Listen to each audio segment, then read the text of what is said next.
Assalamualaikum warahmatullahi wabarakatuh. Perkenalkan, nama saya Rosa Restoningsih, NIM 0539677715, Prodi Ilmu Administrasi Bisnis, Fakultas Hukum, Ilmu Sosial dan Ilmu Politik, UT Yogyakarta. Di sini saya akan menjawab soal dari tugas 1 mata kuliah logika. Soal pertama, tem pada hakikatnya terbagi menjadi banyak jenis. Sebut dan jelaskan 3 dari macam tem tersebut, sertakan juga contohnya. Tem adalah simbol atau kesatuan dari beberapa simbol untuk mengungkapkan suatu konsep atau pengertian secara jelas atau verbal. Tem dibedakan menjadi 4 bagian. Pertama, tem berdasarkan konotasi. Tem berdasarkan konotasi berkaitan dengan isi atau makna yang dikandung oleh tem.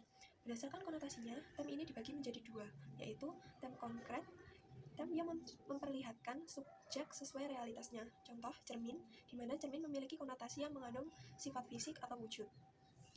2. Tem abstrak, tem yang menunjukkan suatu sifat tanpa subjeknya. Contoh, keberanian, di mana keberanian memiliki konotasi yang tak berwujud fisik. 2.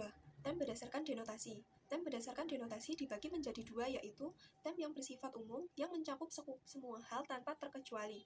Tem umum dibagi menjadi 2, yaitu tem universal yang tak terbatas orang ruang. Contoh, manusia. Dan tem kolektif yang menunjuk suatu kelompok. Contoh, bangsa Cina. 2.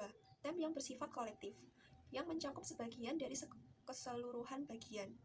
Tem khusus dibagi menjadi 2, yaitu tem partikular yang mencakup sebagian dari anggota, contoh sebagian manusia, dan tem singular yang mencakup satu anggota, contoh Gubernur pertama Daerah Istimewa Yogyakarta. Ketiga, tem berdasarkan predikamen. Tem berdasarkan predikamen ialah penguraian kategori menurut cara beradanya sesuatu. Predikamen yang menunjukkan cara beradanya yang paling umum dibedakan menjadi 2 macam, yaitu predikamen substansi, yang hakikat sesuatu terdapat dalam diri, seperti manusia, hewan, dan pohon. Kedua, predikamen aksidensia, yang menjadi kumpulan dari 9 sifat kuantitas, kualitas, aksi, pasi, relasi, ruang, waktu, posisi, dan keadaan. Soal kedua, jelaskan dan berikan contoh bentuk sesat pikir atau logical fallacy. Bagaimana agar terhindar dari logical fallacy? Sesat pikir atau logical fallacy adalah kekeliruan penalaran karena melanggar kaidah logika yang membuat kesimpulan tersebut menjadi tidak sah. Menurut ahli logika, sesat pikir dibagi menjadi 3 jenis, yaitu sesat pikir formal, sesat pikir verbal, dan sesat pikir material. Berikut contoh bentuk sesat pikir dari 3 jenis sesat pikir tersebut.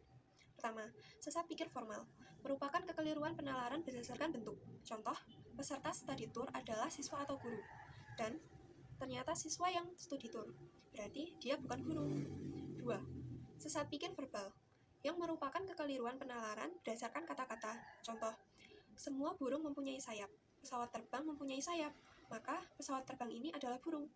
3. Sesat pikir material, merupakan kekeliruan penalaran berdasarkan isi. Contoh, banyak jam dinding berbentuk bulat, kemudian menyimpulkannya semua jam dinding berbentuk bulat. Untuk mendapatkan suatu kebenaran yang terhindar dari kesesatan berpikir, maka penalaran harus berlandaskan pada kaidah logika yang logis, di mana penalaran tersebut terhindar dari pernyataan yang ambigu, tidak adanya kontradiksi pada pernyataan, memiliki nilai yang konsisten, dan pernyataan menunjukkan alasan yang jelas.